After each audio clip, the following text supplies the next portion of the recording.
Mi nombre es María García, soy estudiante de Psicología de la Universidad de Yacambú y para la cátedra de Laboratorio de Neurociencias voy a explicar cómo está compuesto el cerebro humano. Para ello disponemos como referencia de un cerebro de cerdo que ha sido previamente extraído de la cavidad craneal. El encéfalo está constituido por el cerebro, el cerebelo y el tallo encefálico. El cerebro es la parte que está conformada por los hemisferios derecho e izquierdo. El tallo cerebral comunica al cerebro con la médula espinal. En el centro y hacia los laterales de la médula se encuentran las astas anteriores y posteriores de la sustancia gris. La sustancia blanca se encuentra en la periferia de la médula. Los vasos sanguíneos se encuentran en el exterior del cerebro. La parte más ancha del tallo corresponde al globo raquídeo y a la protuberancia. En la parte posterior podemos observar el cerebelo. La superficie posee pliegues que al separar con una pinza podemos observar cómo se extienden hasta la parte interna del cerebro.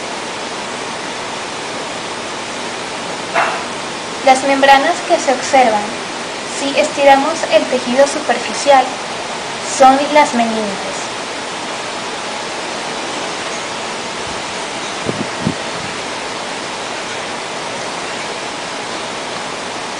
Aquí observamos estas fibras, son las que conocemos como meninges.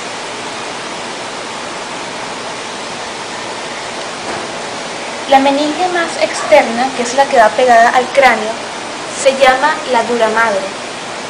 La meninge intermedia, que es por donde circula el líquido cefalorraquídeo, se llama alarnoides.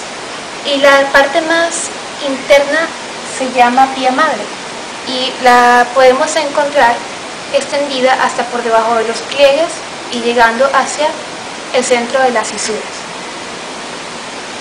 Los dos hemisferios se encuentran separados por la cisura interhemisférica, pero al mismo tiempo se mantienen unidos gracias a una sustancia blanca que se conoce como cuerpo calloso. Las tres caras del cerebro, si lo ubicamos espacialmente, son la externa, la inferior y la interna, que es la que observamos entre los dos hemisferios. Los lóbulos son el frontal, el parietal, el occipital y el temporal. Gracias por su atención.